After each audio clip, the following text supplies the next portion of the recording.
ya melakukan serangkaian aktivitas. Dan hari ini kita berbicara tentang sesuatu yang mungkin menjadi salah satu tujuan kita dalam mencari kehidupan, yaitu bagaimana khususnya keluarga kita di masa pandemi ini mendapatkan salah satu kebutuhan manusia itu sakinah.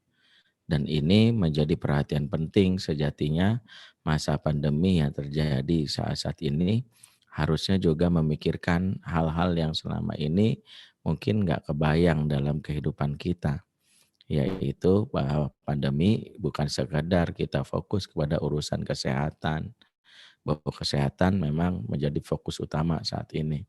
Makanya orang selalu memberikan namanya protokol kesehatan, diingatkan.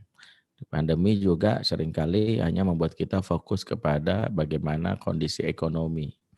Ekonomi menjadi perhatian karena berdampaknya luar biasa. Tapi kita lupa bahwa di balik masalah isu kesehatan dan ekonomi, negeri ini sebenarnya mengalami krisis yang kalau kita tidak antisipasi, ledakannya luar biasa dahsyat. Krisis yang dimaksud adalah krisis kekokohan keluarga.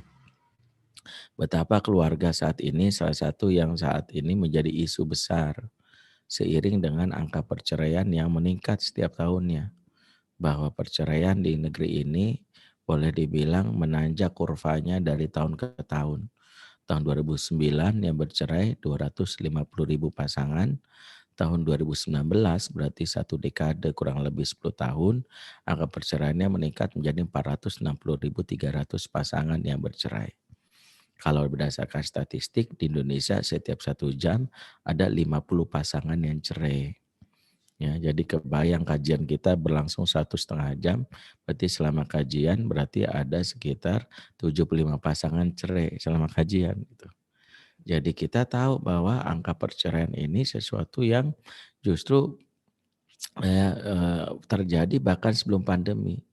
Dan di masa pandemi ini disinyalir perceraian ini disinyalir meningkat.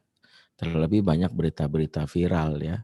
Misalnya kita tahu di Pengadilan Agama di Bandung itu angka perceraian itu udah kayak antrian sebangkok itu yang daftar mau cerai gitu digugat perceraian.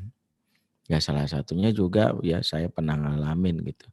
Saya misalnya walaupun sehari-hari saya di rumah saja ya karena saya alhamdulillah masya Allah tabarakallah diizinkan membuat studio mini di seberang rumah dan kerjaannya paling cuman lompat doang dari rumah gitu ya. Nggak kemana-mana, tapi ada di mana-mana gitu ya. Hari ini ada bersama kawan-kawan di Fiti Hamasa.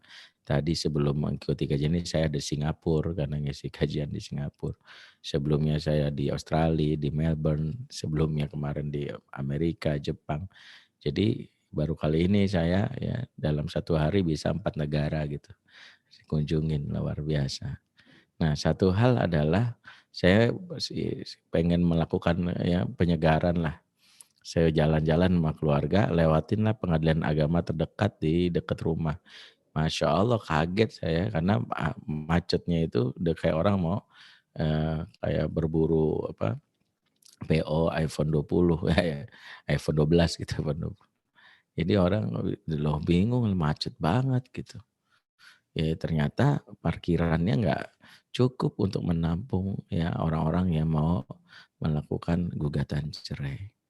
Nah ini sesuatu yang nggak bisa disepelekan. Saya ngomong ini karena harusnya kita udah mulai aware bahwa salah satu yang menjadi isu yang kadang tidak diperhatikan oleh sebagian masyarakat adalah isu keluarga. Isu keluarga. Makanya saya dapat informasi dari kawan-kawan di luar negeri, kalau di luar negeri itu para pemerintah ketika membuat policy atau kebijakan melibatkan ahli keluarga. Ya, mereka melibatkan ahli keluarga gitu. Mereka dalam hal ini memahami bahwa bukan sekedar protokol kesehatan, bukan protokol ekonomi, protokol berkeluarga juga dibuat di masa pandemi ini. Bagaimana suami saat di rumah tahu harus melakukan apa. Jangan cuma mindahin fisiknya doang di rumah. Tapi anak-anak nggak mendapatkan stimulasi bagi istri juga nggak dapat. Jadi jangan mindahin fisik ya kan.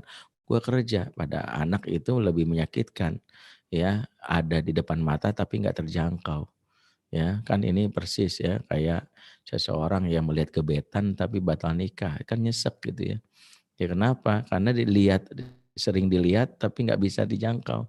Engkau tuh ibarat rembulan gitu ya, kupandang setiap malam tapi nggak bisa kusentuh gitu. Nah seperti itulah bapak-bapak model kekinian zaman now, ada di rumahnya tapi anak tetap berjarak gitu.